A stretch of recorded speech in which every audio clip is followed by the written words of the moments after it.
We were 3 minutes late over the target and got most of it here on our bombing run. That was a deadly 3 minutes, Keith. The whole idea was to get all the groups over the target simultaneously and at different altitudes so that enemy flak couldn't concentrate on any one group. Well, we sure were sitting ducks out there alone. Maybe I shouldn't have tried the target, but we were there and I figured the boys wouldn't want to bring their loads back home. No man makes a perfect plan, Keith. You couldn't foresee a plane breaking through the runway. Maybe the mistake lay in not going on to the secondary target once you were late. But I figured we could make up the time, catch up with the other groups. We could have, too, if it hadn't been for our stinking luck. Luck? What luck was that? It wasn't luck, sir. It was my fault. It wasn't anybody's fault. I'd like to hear the lieutenant's version. Yes, sir. We had to alter the navigation and flight, sir, to cross the enemy coast here. We picked up an error, wind change. And I missed a checkpoint here, San Lo. By the time I caught it here at Ren, it had cost us 3 minutes. We never made it up. If there's any fault, it's mine, sir. I was in command. I ordered the change in flight plan. The weather was thick enough, it could have happened to anyone. Well, I think that covers it. Thank you, Lieutenant. Thank you, gentlemen.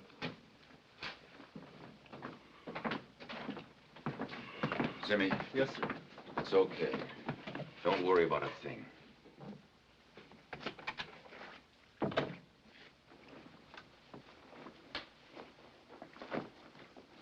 Keith, I know you're tired, but let's talk a little. Sit down. Let's talk about luck.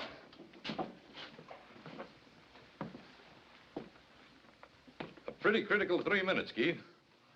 5 crews, 50 men.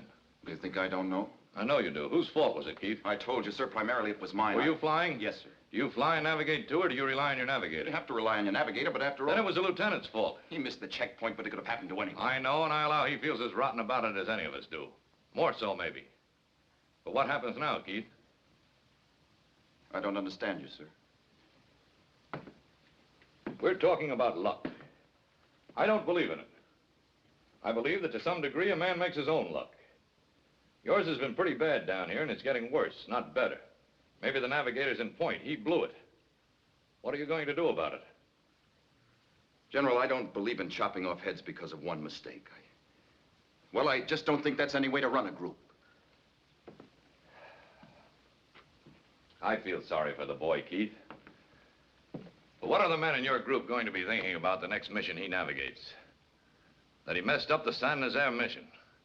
It's just that much more load on them, and one day if they fall apart on you, that won't be luck. There isn't a man in the outfit who wouldn't stake his life on Zimmy.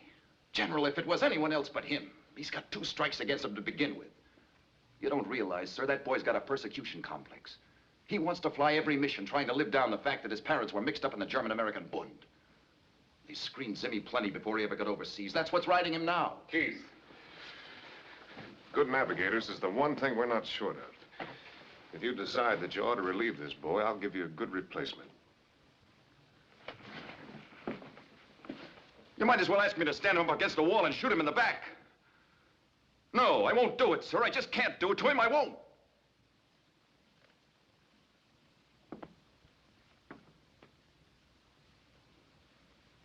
Keith, I want you to get to bed. Have the flight surgeon give you a shot that'll make you sleep 24 hours. I guess a man only has so much to give, and I guess you've given it.